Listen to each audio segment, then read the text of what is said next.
Lala, Oha, Nyumai, Enyo, Yeli Kebua Mohi Solimo.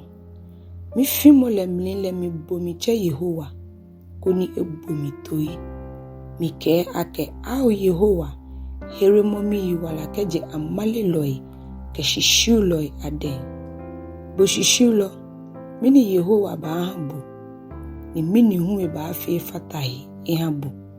Etamotabilo ga emlibi ni na aba, ke ngaila ni chuo. Bo hami, ake mi bato boye meseki, ni mi bahi keda buile amasei. Mi bahi mei ni mi hitu enjola ate, be baba ochon. Mile tu enjole bomojimi, shikeji mi wepe, amele ametota, amewumi. Hallelujah. Lala, Oha, Nyumai Enyo, ke ekome, Yehowa, wohebulole. Mi uwo mi hie no makwa gonjinle, na egbe mi yeli kebua mo aje aba, mi yeli kebua mo jo Yehowa, moni bonwe nke shikpon le mo, ihan ushani, moni buo ohele ewo wodon, na moni buo Israele ewo wodon, yesa ewo ngbikubiku, Yehowa ji ohebulo, Yehowa ji ohon, yoni nejulono, shwanele hunu eshambu, ninyo hunyo nchere fembu nuku. Yehowa abu ohikeje fonfemi, ebu owalahi shwe. Yehowa abu okpoji, kwa mlimbahi, keje benemli, ke ashina nufe. Hallelujah. Lala, Oha, Nyumai Enyo, ke Enyo, Jerusalem kafum. Mimi show mihe, keji ake mi ake, bani wate Yehowa wele. Au Jerusalem, wanajima mo okbo ilemli. Jerusalem, bumangni atra amashi ketra no kekpe. Mani amale keboli kekpe. Jei akuche niji Yehowa akuche ile ya. Taake boni awu amemlale. Koni ameyada Yehowa shi. Jei ake kojo museyi imamu. David wele kojo museyi le. Nye ba hejole nye ha Jerusalem. Meni sumo bule ashiri. Tuenjole ahi ubugbo ile amli. Ni shwe femu ahi umoji ile amli. Minye mi meile, kemina ni meile ahiwole. Makebu Jerusalem ake. Tuenjole ahi umli. Yehowa wonumole wele hiwole. Mataubu ipapa. Hallelujah. Lala, Oha, Nyumai Enyo, ke ete, solimo ke ha mobonale. Ao, bomi wuo mi hie no mi ko. Bomoni otamanche sen no yemwe amne mwenle. Na, boni chuji ke amehifon amenunchono, ni weyohu ke ehifon ewula nole. Na kaino wohu woko Yehowa, wonyumolegbe. Ke ashi beyino ni ye na womobo. Na womobo au Yehowa na womobo. Eja ake agbewo eguo baba o ketekeno. Wehifeo ni mei ni he ejo amele yiyo. Ke weguo ni he wulo ile gbeole misu oju ifenine. Hallelujah. Lala, Oha, Nyumai Enyo, ke edwe. Numabuo ewebi ahe. Keje Yehowa ni yo wasele, ha Israel ake. Keje Yehowa ni yo wasele. Unebeni wahenye lo iteshimuwo. Ni amemini wula wole, ameami mi uheka loe. Kule nu afuale suwoyi, ni faile hawono. Kule faini fe hama le suwoyi. Ijimu aha Yehowa ake ike woha ni wachomu amenyanyoji analo. Wawala ete amede. Tamo lofno dunloi achoni bli. Choni kpaale ete uwa jemini.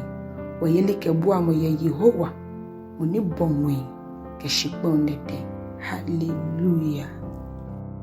Lala oha numai enyo ke enu numa webi hwehwehwe mu meni hi ka Yehowa nole ametamuzion goni hoso shimu imashikemi ya na nole boni gonji ebole Jerusalem kekpe kpulale na kan Yehowa hu ebole emele ahikekpe keje benemni kemi ya na no fe eja ke mu fonle eye njaloi ashipon le nolu koni jaloi le akafe ifun ao Yehowa fe mu meni ke meni ja ye amedri amlile eju shimeni gbalio ke ya amegbe igboyi anole Yehowa alo ame ke meni tru ni fonji anile ke hate to enjole Abba Israel. Hallelujah. Lala oha numai enyo ke ipa momo hesolimo beni Yehowa kula wo Zion numile ke kuse ke ba Jerusalem ekounle efe wo tamuno ni lamo wola numile woda yimo ubonbon ke mono ni wo bo shehu ke nyamolala kekele akeye majin le amni ake Yehowa efe ni bi wuji iha ame lele Yehowa efe ni bi wuji iha wo mi eshewo ine ao Yehowa bale mo woblema ni bi ni ngme wo le keba tamonu ne mo hafa ni emni egbiyo ekounle ha me ni droni ke amehie ya afonule akpa kenyamolala me ni ke hie ya afunu hie dumowi ke ya dumole ameke ma yitremoi abashia kenyamo. Hallelujah. Lala oha numai enyo ke pao akeji enyumo mni hileji keje Yehowa ni ma chunle nule yakatra me ni ma le gbo hedemile keje Yehowa ni buo manle hele nule yakatra bulole shion ipele yakatra nyeti oshimanke mra nye gbo de me ahun tani nye yawo nye gbo de me ketao nye dama shimeni Yehowa sumo amele iha ame hiamo ni bi keji ame wopo tete na Yehowa gboshini ni iha jibi ni keni ple di musumbi boni gaimli bi yo yetabilo denle na kai oblahia bi ji ajonu ni neke gaimli bi eyi ekotokumli tole keji eke ehenyelo ekpe eko ishile ehie eshueshi. Hallelujah. Lala oha numai enyo kekpa anyo se namoni yo Yehowa tuebu ni ajo mo fe mo ni shio Yehowa ni ehio imlaile anole oyi onini na nuchumo mlini omi ashe ni ahi ahabu onga atamo wa itolu wo yibi owele obi atamo nche bibi ke abole okunole na unishio Yehowa gbeyele boni abajo lene Yehowa aje Zion ajobo ona Jerusalem shorimole o wala gbin abofe o ishi yona obi abi to enjole Abba Israel. Hallelujah. Lala oha numai enyo kenehu Israel henyeloi ahisolimo amewa mi ya hun keje miblahia Israel ake amewa mi ya hun keje miblahia shikele amenyeni ameklebi famomi koto se ni faji letamu mbomni akofi kakadaji Yehowa le jalojile eflome fonji atankpe ile amli me fe ni nyozi onle ahi agboi ni ame akun ame seke ate ha amefe tamotu yiten dwei ni ngala dani edale amecho dwei ni yi dwei fulolo koko ni monifi mo le hu keshaka echichi me ni huo tete eke ake Yehowa ajoni wa minjoni